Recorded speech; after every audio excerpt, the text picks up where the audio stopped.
رسول پاک کا آخری وقت تھا، آپ کی روح مبارک سینے میں اٹکی ہوئی تھی، روح نکلنے کا وقت تھا۔ صحابہ فرماتے ہیں رسول کریم صلی اللہ علیہ وسلم نے فرمایا اپنے غلام اور لونیوں کے بارے میں عدل کرنا، انصاف کرنا، نماز کو قائم رکھنا، نماز پڑھتے رہنا، نماز ادا کرتے رہنا۔ میں تمہیں تمہاری بیویوں کے بارے میں ڈراتا ہوں،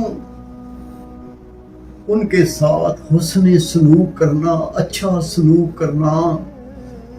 یہ وہ الفاظ تھے، یہ وہ حدیث پاک تھی۔ اس کے بعد نبی پاک صحابہ کرام کو چھوڑ کے چلے گئے۔ صحابہ فرماتے ہیں اللہ کی قسم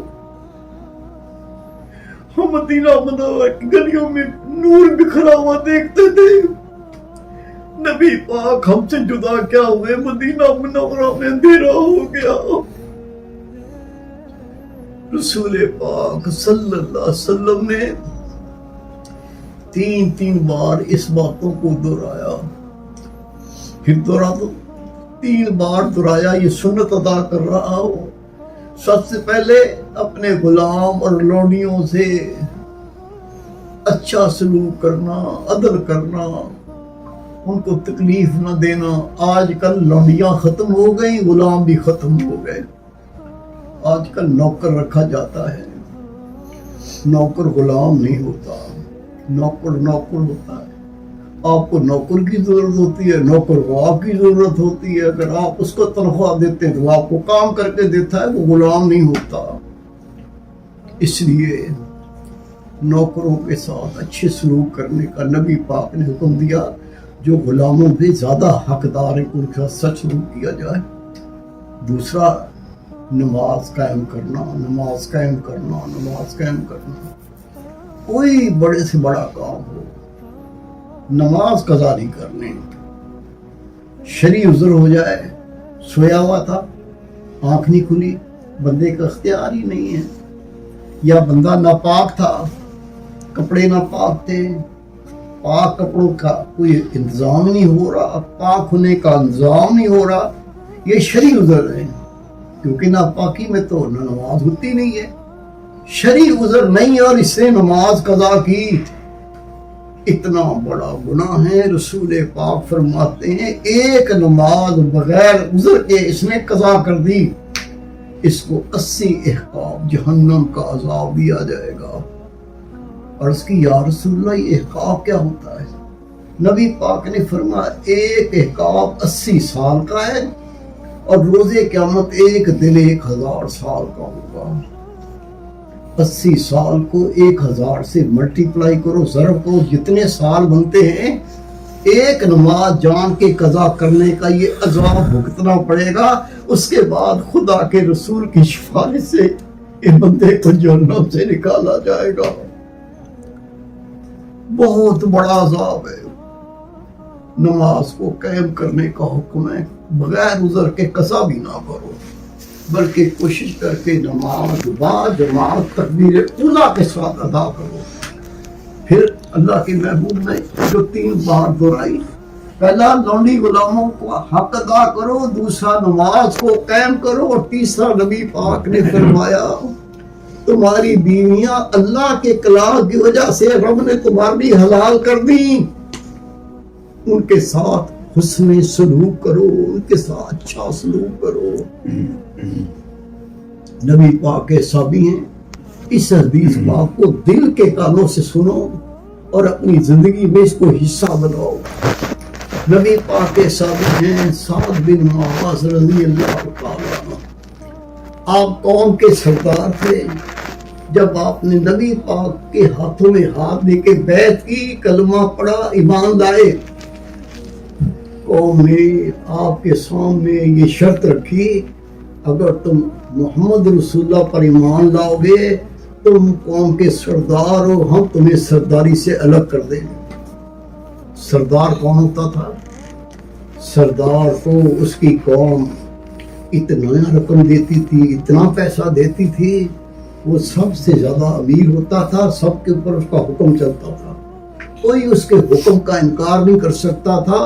اب دو چیزیں سامنے آ گئی، ایک قوم کا سردار جس کے حکم پر قوم جان دے دے گی، اور دوسرا اگر کلمہ پڑھتے ہو تو سرداری سے الگ ہو جاؤ، ہم تمہیں سردار نہیں مانیں گے۔ سعد بن معاذ نے سرداری کو ٹھوکر مار کر رسول پاک کی غلامی قبول کی۔ قربان ہو جاؤ ان کی قربانیوں پر، خدا کی قسم حدیث پاک ہے، قوم نے الگ کر دیا، نبی پاک کے در پہ آ کے بیٹھ گئے۔ نبی پاک کے گھر میں کوئی دو لقمے ہوتے آپ کھاتے تو ان کو بھی دے دیتے، صبر شکر کر کے خالی پیٹ ہوتے، تن کے کپڑے پھٹے ہوئے ہوتے تھے، جہاں پر پیمند نہیں لگ سکتا تھا وہاں گاڑ دے دیتے تھے کہ میں ننگا ہو جاؤں۔ اس طرح زندگی گزاری۔ جنگ بدر میں نبی پاک کے سامنے کھڑے ہو کے تلوار تامتے تھے، آؤ کوئی مائی کا لال، میں دیکھتا ہوں کس طرح میرے نبی کو کوئی تکلیف دیتا ہے۔ جنگ احد میں شریک ہوئے، جنگ خندق کے اندر لڑتے لڑتے آپ ایک تیر لگا، وہ تیر زہر سے بھرا ہوا تھا۔ جنگ ختم ہو گئی، آپ کو لے کے مدینہ منورہ آ گئے۔ میرے محبوب نے فرمایا سعد بن معاذ مجھے تیری ساری قربانیاں یاد ہیں، تو نے سرداری چھوڑی، تو بھوکا رہتا تھا، تن کے کپڑے تیرے پھٹے ہوتے تھے، تو بھی نبی کے ساتھ تھا، مجھے ایک ایک قربانی یاد ہے۔ اے سعد بن معاذ میں تیری جدائی برداشت نہیں کر سکتا، میرے پیارے صحابہ چار پائی مسجد نبی میں رکھ دو، وہ میرا ساتھ یہی میرے سامنے ہوا کرے، ہر نماز کو میں اس کو دیکھا کروں۔ حضرت سعد بن معاذ نے اللہ سے دعا کی، یا اللہ اگر مسلمانوں کے اوپر ابھی بھی کافر حملہ کرنا چاہتے ہوں، یہ زخم میرے لیے شفا بنا دے تاکہ نبی پاک کے سامنے میں کفار کا مقابلہ کر سکوں۔ اور یا اللہ اگر کفر سے یہ آخری مقابلہ ہے کہ کافر پھر حملہ کرنے آئیں گے تو مجھے یہ زخم ٹھیک کر کے صحت دے دے تاکہ میں تیرے نبی کے ہم رکاب ہو کے میں بھی کفار سے لڑ سکوں۔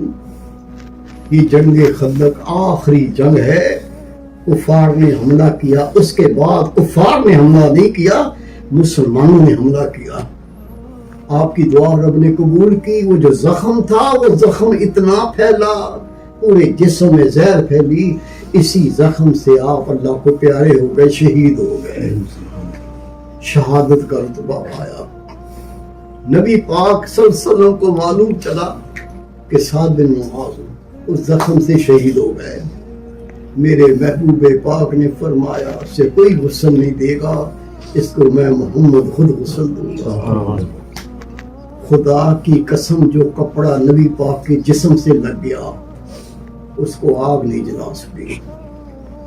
اصحابی رسول نے نبی صلی اللہ علیہ وسلم کو دعوت دی، آپ نے کھانا نوش فرمایا، اس نے اپنا رومال دے دیا ہاتھ صاف کرنے کے لیے۔ خدا کے محبوب نے اس رومال سے ہاتھ پہنچا، وہ رومال واپس کر دیا۔ حدیث پاک ہے وہ رومال جب میلا ہو جاتا اس رومال کو وہ آگ میں ڈال دیتا، وہ نکھر کے پاک صاف ہو جاتا۔ آگ جلاتی نہیں تھی۔ نبی پاک نے فرمایا تیرے رومال پہ نبی پاک کے ہاتھ لگ گئے، اس کو آگ نہیں جلا سکتی۔ جن ہاتھوں سے رسول پاک نے غسل دیا ہوگا اس کا جسم کیا بن گیا ہوگا۔ اللہ کے رسول نے سعد بن معاذ کو خود غسل دیا، پھر نبی پاک نے آپ کو کپڑا منگا کے کفن تیار کر کے رسول پاک نے کفن پہنایا، پھر اللہ کے رسول نے خود نماز جنازہ پڑھائی۔ یہ مقدر تھے، یہ ان کی عظمت اور شان تھی۔ حدیث پاک ہے دن کا وقت تھا، اندھیرا چھا گیا، عرض کی یا رسول اللہ قیامت آ گئی ہے، ابھی دن کا وقت ہے، سارا مدینہ منورہ اندھیرا ہو گیا۔ میرے محبوب نے فرمایا قیامت ابھی دور ہے۔ سعد بن معاذ کے جنازے میں اتنے فرشتے نازل ہوئے ہیں، سورج ڈوب گیا، سورج کی روشنی رک گئی، اس کے جنازے میں اتنے لوگ آئے ہیں۔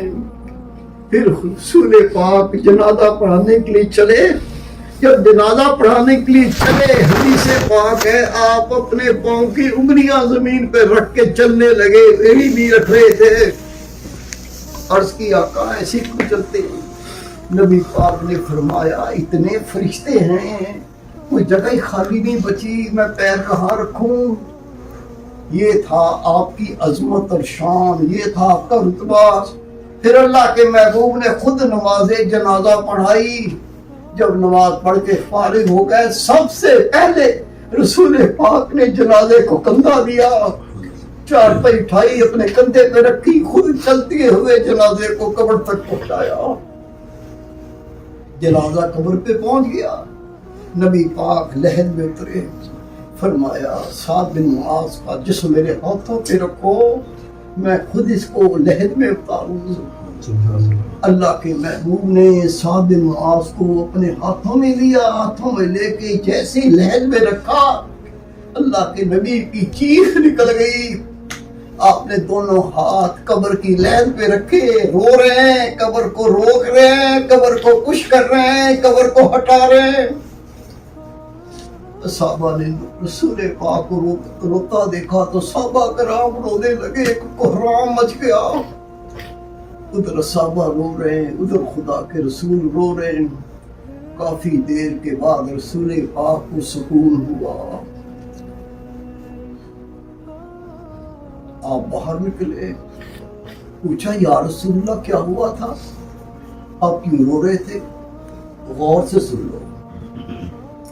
آپ نے فرمایا جیسے ہی سعد بن معاذ کو میں نے لحد میں رکھا، اس کی قبر آگے بڑھی اور کہتی تھی میں تو اس کی ہڈیاں توڑ دوں گی، میں تو اس کا خون چوس لوں گی، میں تو اس کے جسم میں کیڑے ڈال دوں گی۔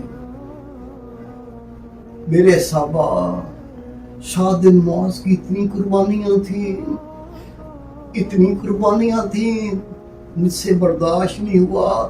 پھر میں نے قبر کو روکا، پھر میرے آنسو جاری ہو گئے، میں رونے لگا، مجھے روتا دیکھ کے تم بھی رونے لگے۔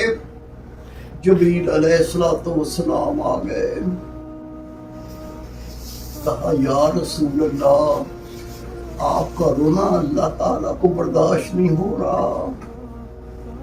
اے خدا کے محبوب آپ کا رونا اللہ کو برداشت نہیں ہو رہا۔ اللہ تعالیٰ نے سعد کا گناہ معاف کر دیا، ہاتھ اٹھا لے۔ اللہ نے قبر کے عذاب سے اس کو نجات دے دی۔ پھر میں نے اپنے ہاتھ پیچھے کھینچ لیے، پوچھا یا رسول اللہ صلی اللہ علیہ وسلم ہمارے ماں باپ قربان ہو جائیں، قبر اس کو کیوں ہڈیاں توڑنا چاہتی تھی، قبر کیوں اس پہ کیڑے ڈالنا چاہتی تھی، قبر کیوں اس کا خون چوسنا چاہتی تھی، اس کا کیا گناہ تھا؟ نبی پاک نے فرمایا میرے صحابہ، یہ اپنی بیوی کے ساتھ بدخلقی سے پیش آتا تھا۔ یہ جو چھوٹی چھوٹی باتوں پہ ہم اپنی بیویوں کا بھونکنا شروع کر دیتے ہیں، بکنا شروع کر دیتے ہیں، اس کو گالیاں دینا شروع کر دیتے ہیں، مارنے کے لیے ہاتھ اٹھاتے ہیں۔ بچے موجود ہے اس کی بےعزتیاں کر رہے ہیں، بیٹا موجود ہے ماں کی بےعزتی کر رہا ہے، بیٹی دیکھ رہی ہے ماں کی بےعزتی کر رہا ہے۔ خدا پاک کی قسم،